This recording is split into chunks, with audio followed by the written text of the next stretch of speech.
Hey, how you doing? This is Craig Garver from KingofCopy.com. Another Friday, another beautiful day here in sunny Florida. You know what that means. Another issue of Ask Me Baby. All right, today we got a couple of really good questions, a few really good questions actually, so let's get started.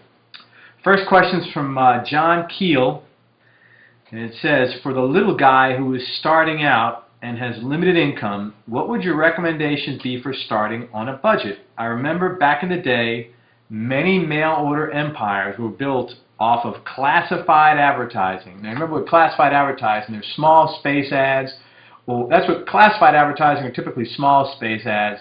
But what I think John's referring to are just space ads in general, display ads that go anywhere from small classified ad, third of a page, half a page, full page ads. Okay, and we'll talk about some of those in a second. Anyway, he says you don't hear too much about that anymore, and I was wondering if this is still a viable method today in the offline world. Okay, first of all, let's talk about a couple of rules that you need to keep in mind with respect to space advertisement.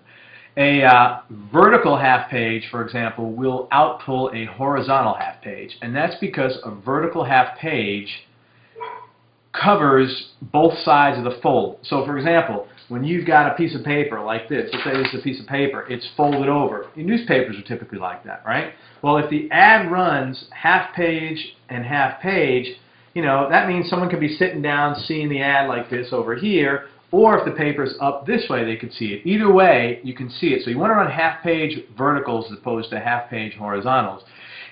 The other thing you need to keep in mind as a result of this is you want to use subheadlines throughout, because if you don't have subheadlines, then no one's going to be particularly interested in anything the article says unless they see the headline, because there's nothing to grab them. So you want to use as many of these attention-getting sort of tricks and strategies as possible. Now, as to the question, I feel without a doubt classified advertising is extremely effective. A couple of things you want to keep in mind here. First of all, the key here is targeting your niche. So you want to, first of all, find out who the people you are after. Find out who your buyers are. Who are the most likely people to buy what you're selling, okay? If it's manufacturers, plumbers, women, men, teenagers, how old are they? What are their interests? Are they into sports? Are they into hobbies? And you want to find out what those folks read, and then you need to figure out if what they read, you can access them through that media. So when I say figure it out, maybe too expensive. That's the biggest barrier to classified advertising now. You know, I read recently that the main Denver, Colorado paper, I can't think of the name of it off the top of my head, they just folded 2 months shy of their 150th anniversary. So the problem is media is becoming very expensive to produce because everybody's looking at media, especially news, online. Okay, I mean, we get USA Today here in the house, and that's about it. And I think if that subscription runs out, I could care less, because I just glance through the sports and some of the lifestyle stuff and business. I don't look at any of the news. I don't want to know who got killed, when they got killed. I don't want to know how many jobs were lost. I don't want to know anything negative. I don't let anything negative into my head. And let me tell you why. I can't do what I have to do and put the intensity and effort day in and day out, hitting it as hard as I can, if I'm getting these negative messages in my head. It's a disconnect. So what do? I keep them out. Now, some people may say, yeah, but you're ignorant. I'm okay with that. You know, I don't really need to know who got killed, how many jobs were lost, who's suffering pain, and all the sob stories in the world. Okay, I need to know about certain marketplaces. I go into those marketplaces and do the research. That's it. You know, it's selective ignorance. Yeah, but guess what? I'm a happy camper. I'm not sitting there all day, oh my God, dwelling on this. This guy can't pay his mortgage. All these people are getting put out of their house in foreclosures. Who the hell wants to hear that? How can you maintain a positive, chipper, go get 'em, you know, bright, shining light attitude sitting there with all that garbage in your head? So get rid of that stuff too. Now, I know we're a long way from classified ads, so let me get back to that. Yes, classified ads are very viable. In fact, if you look at things like hobbyist magazines or trade magazines, those are great places, because people that read those magazines are typically really interested in that. So, for example, if you're into, I don't know, bass fishing, I like bass fishing.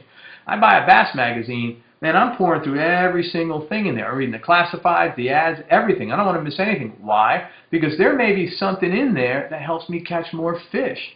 So that's why typically your hobbyist magazines are great places to advertise, as are your trade magazines. Now, that doesn't mean things like People Magazine, Us, and Today aren't good, but you know, they're more general magazines. It's a more general audience, and ideally you want to advertise more targeted. There are some products that might have that global appeal. In fact, I've just started a business recently, and depending upon what our testing results are, one of the things we're going to be selling may have that kind of appeal. But ideally, frankly, I'd rather not be in that situation. I like flying under the radar screen, doing my own thing, and plenty of dynasties can be built off that. Good example is the ads for the Amish heater. You see those everywhere.